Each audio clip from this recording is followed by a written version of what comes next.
గౌరవ ముఖ్యమంత్రి వర్యులు శ్రీ నారా చంద్రబాబు నాయుడు గారి నేతృత్వంలో మన కూటమి ప్రభుత్వం ఏర్పడి ఒక్క ఏడాది కాలం గడిచింది. ఈ సందర్భంగా ప్రభుత్వం ఏర్పడ్డ తొలి సంతకం ఉంది నిన్నటి తల్లికి వందనం వరకు అనేకమైనటువంటి అభివృద్ధి కార్యక్రమాలు, సంక్షేమ కార్యక్రమాలను కూటమి ప్రభుత్వం అమలు చేస్తాం.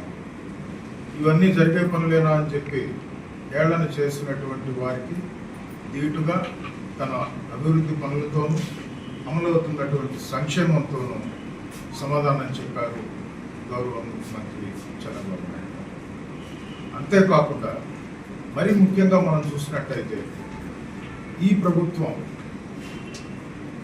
అమలు చేస్తున్నటువంటి సంక్షేమ అభివృద్ధిలో బీసీ కులాలు, బలహీన వర్గాలు, బడుగులకు మరి ముఖ్యంగా అందిస్తున్నటువంటి సంక్షేమాన్ని, అభివృద్ధిని మేమందరం కూడా ఒకసారి మననం చేసుకుంటూ గౌరవ ముఖ్యమంత్రి వర్యులు శ్రీ చంద్రబాబు నాయుడు గారికి మేమందరం కూడా ధన్యవాదాలు తెలుపుకుంటూ వారికి మా యొక్క హర్షాన్ని వ్యక్తం చేస్తూ ఈరోజు నెల్లూరు జిల్లా వ్యాప్తంగా, ఉమ్మడి నెల్లూరు జిల్లా వ్యాప్తంగా ఉన్నటువంటి బీసీ కుల సంఘాల నాయకులు, తెలుగుదేశం పార్టీ సాధికారక కమిటీ సభ్యులు, నాయకులు అందరం కూడా ఈరోజు సమావేశం. ఇక్కడ అన్ని కులాలకు ప్రాతినిధ్యం వహించేటువంటి బీసీలు, బడుగులు, బలహీన వర్గాలకు సంబంధించినటువంటి కుల పెద్దలందరూ, కుల నాయకులందరూ కూడా ఈరోజు ఇక్కడికి సమావేశమై గౌరవ ముఖ్యమంత్రి గారికి, ఉప ముఖ్యమంత్రి గారికి, అలాగే ప్రధానమంత్రి గారికి అందరం కూడా మా యొక్క సంతోషాన్ని తెలియజేస్తూ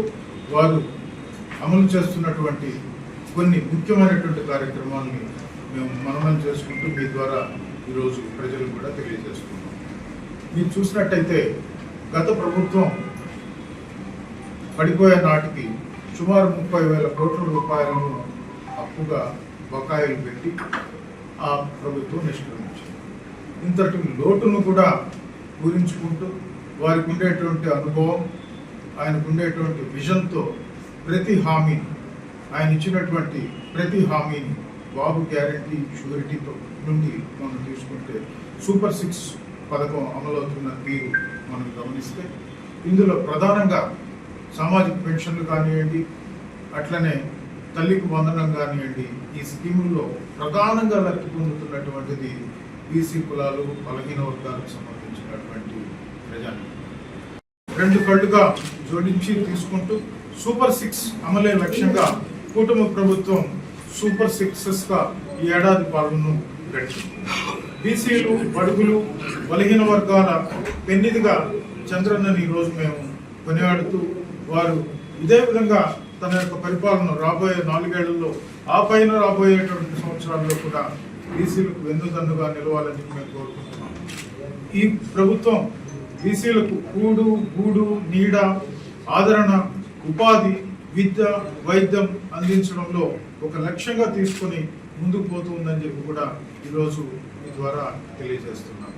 చంద్రబాబు నాయుడు గారి యొక్క అనుభవం, విజన్, అదేవిధంగా నిబద్ధత, అభివృద్ధి కాంక్ష కలిగినటువంటి ఉప ముఖ్యమంత్రి శ్రీ పవన్ కళ్యాణ్ గారు తోడుగా వికసిత భారత్ లక్ష్యంతో, తన ఉక్కు సంకల్పంతో మోడీ గారు జోడీగా ఈరోజు రాష్ట్ర ప్రభుత్వం ముందుకు పోతా ఉంది.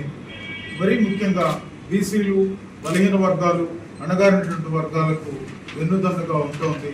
రాష్ట్ర భవిష్యత్తుపై మా అందరికి కూడా కూటమి ప్రభుత్వం తన యొక్క ముద్రను మా బీసీలకు, వెనుకబడిన వర్గాలకు వెన్నుదన్నుగా ఉండి మరింత అభివృద్ధిని మేము చూడబోతున్నామని చెప్పి సందర్భంగా తెలియజేస్తూ వారి ప్రభుత్వానికి మేము మనస్ఫూర్తిగా ధన్యవాదాలను తెలియజేసుకుంటూ సెలవు తీసుకుంటున్నాం.